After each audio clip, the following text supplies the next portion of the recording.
Magandang araw mga kaibigan. Bigyan natin ngayon ng opinion reaction itong post ni Kipi Chu kung saan isinare niya ang isang litrato, si Speaker Martin Romualdez. Saan na ba ito? Ito. Saan si Speaker Martin Romualdez? Yan, yung nakayuko, pinagdarasal ni Brother Eddie Villanueva ng Jesus is Lord. Okay. Gandang eksena, di ba? So, ito ang post. Sabi sa akin, nung isa kong friend who sent me this photo, grabe, si Brother Eddie, super pro tambi pala yan. Nag-pray over pa. Akala ko pa naman, okay yun. Sabi ko, si response ni Kipicho sa kanyang kaibigan dahil iba na ang tingin niya kay Brother Eddie Villanueva. Bakit siya pinag-pray over si Speaker Romualdez? Sabi ko, as a super fair and reasonable person who has no bias whatsoever in this world, religious people and religious leaders more so aren't like you and I. Correct. They pray for anyone. Thieves, murderers, politicians, even child. Masama yung Especially because they are the people who need prayer most. Huwag na natin idamay ang mga pastors dito dahil they're praying for wisdom and deliverance of people's souls. For them, no one is beyond redemption. Ang galing naman si Ate Kipicho. Agree ako dito. Sabi nga ng Panginoong Hesus, I did not come to call the righteous, but I came to call the sinners to repent. Kaya ang mga nilalapitan or mga lumalapit kay Panginoong Hesus kapanahunan niya, mga tax collectors, mga basta yung mga masasama, yung mga righteous kunuhay, mato ang hindi naniniwala sa kanya. Mga religious leaders by that time, sila ang nagpapako sa krus sa ating Panginoon. So no one is beyond redemption. Agree ako dito. Also, Brother Eddie didn't sign the impeachment against BP Sara. That counts for something. So, prayovers over politicians aren't political. Correct. Ako din naman, I believe no one is beyond redemption. No one is beyond being touched by God. Not even Martin Romualdez. God is supreme above all. Let pastors of the world pray for Him. Remember the parable of the lost sheep. Tayo naman na Pilipino, makikinabang if matouch ang heart niya with all those prayers. May iba pang mga picture ni Speaker Martin Romualdez na pre over din ata ni Bishop Congressman Abante. So ito, pangalawang picture na itong nakita ko, talagang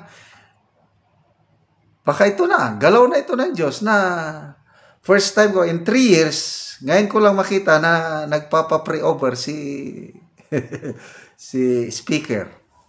Baka kinakausap na siya ng Diyos. So, wala pong imposible sa Diyos. Huwag na nating politikahin si Brother Eddie and other religious personalities who pray for the souls of sinners. Okay, so sa totoo lang, lahat tayo naman makasalanan. Ako, napagdaanan ko maraming kasalanan, bisyo at ano pa yan.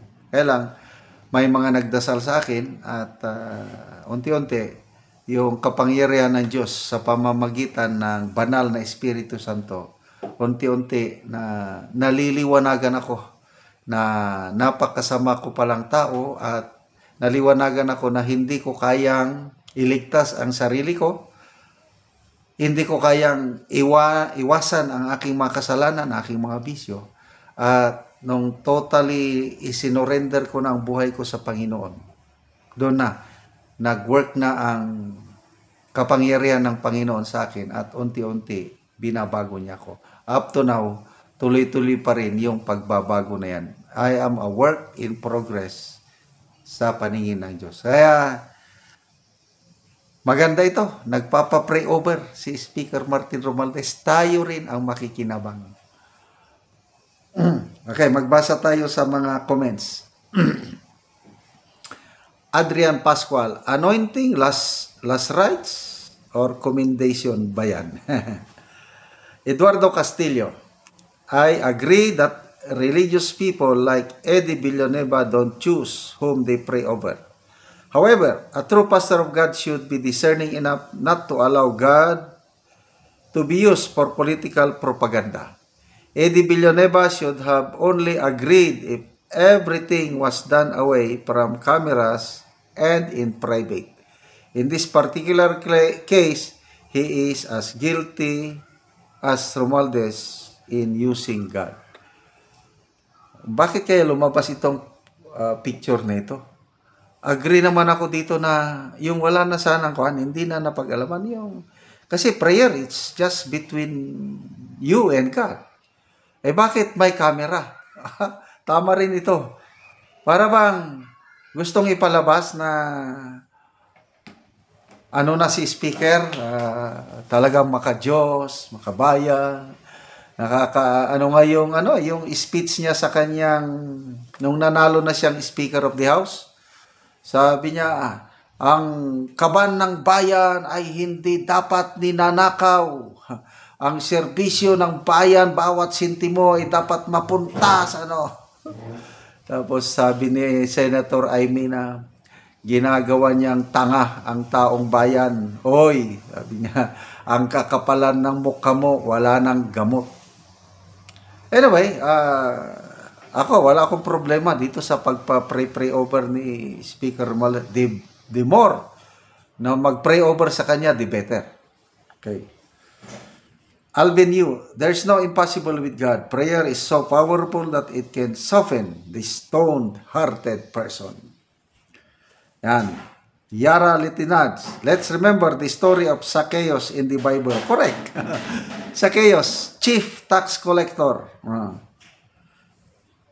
Zacchaeus, nung na-meet niya ang Panginoong Hesus, hindi nga siya nakalapit Umakyat siya sa puno ng sycamore.